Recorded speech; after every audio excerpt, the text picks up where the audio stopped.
It seems that we have a visitor, Holmes. Indeed. Come in. Hello, Sir Henry Baskerville. Did you have a good trip? But how do you know who I am? I had not announced my visit. By looking at your dress, it is totally unsuited to our wet English weather. This allowed me to deduce that you came here in a hurry and carrying the bare minimum in your luggage. Then there is a blue ink stain on your thumb, the same blue ink used by the passenger service at Waterloo Station to print their tickets. Your ticket has stained your thumb because of the rain. Also, my attention was attracted to your cufflinks with the initials HB, but still I had not yet made the connection with the famous Baskerville family. It is by remembering a Times article that I deduced your identity. It was telling of the odd death of Charles Baskerville and the likely return of his nephew and only heir, Henry. Brilliant! Your reputation is well-deserved, Mr. Holmes. But let me explain the purpose of my visit. You do not believe in legends, and you would like to clear the circumstances of your uncle's death. You need a factual, logical, and rational explanation of what some call the curse of the Baskervilles. And who else, in all modesty, but Sherlock Holmes and his faithful friend Dr. Watson would be able to solve such a mystery? Watson, my friend, pack your bags. We're leaving for Baskerville Hall. Tell us about the curse of the Baskervilles, Henry.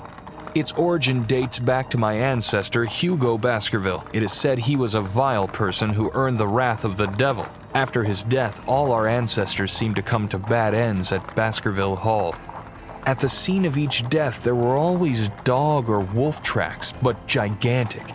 Thus, over the centuries, a legend was built, that of a creature from hell, the Hound of the Baskervilles. My uncle was sure that it was a reality. He was convinced that the beast would take him sooner or later, as it took all those our lineage. With his last letter, he sent me this medallion. According to Charles, it was needed to break the curse of the Baskervilles, but he did not know how to use it. Do you believe in this legend, Mr. Holmes? We'll have to exhaust all other hypotheses before falling back on that one. Baskerville Hall in sight. Holmes, Doctor, welcome to Baskerville Hall. The servants are not here to welcome us, I fear. They were severely affected by the death of my uncle and have since retired. The family portraits gallery, I assume. But why such expressions on their faces? These pictures have not always been so disturbing. According to my uncle, the changes in the paintings occurred after the violent death of the portrayed Baskerville. It appears to be one of the effects of the curse. Have you noticed? The family coats of arms under the pictures are missing. Indeed, it is an interesting point to begin our investigation. Where can these coats of arms be, and why did they disappear? Let's try to find them. I cannot stay here any longer. The sight of those ghastly faces is unbearable.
Sir Roger Baskerville is certainly one of the most famous hunters in all of Great Britain.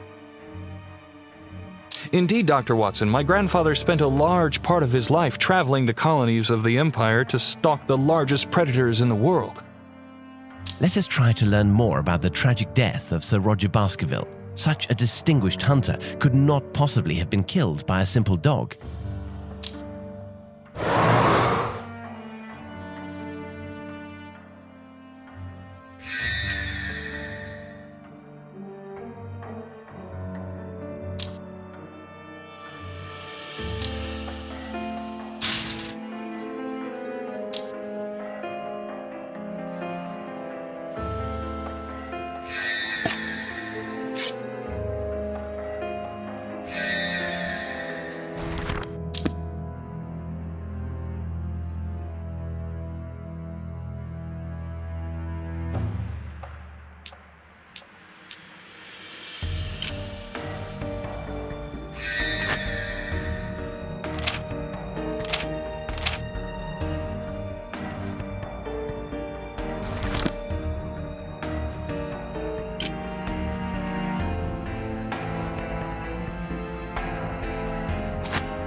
A unicorn, a dragon, a werewolf? I can't believe my eyes.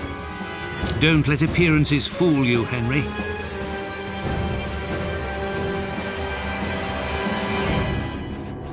Dr. Watson is right. It is unlikely that these fantastic animals ever existed. It is, rather, a matter of a remarkable job of taxidermy.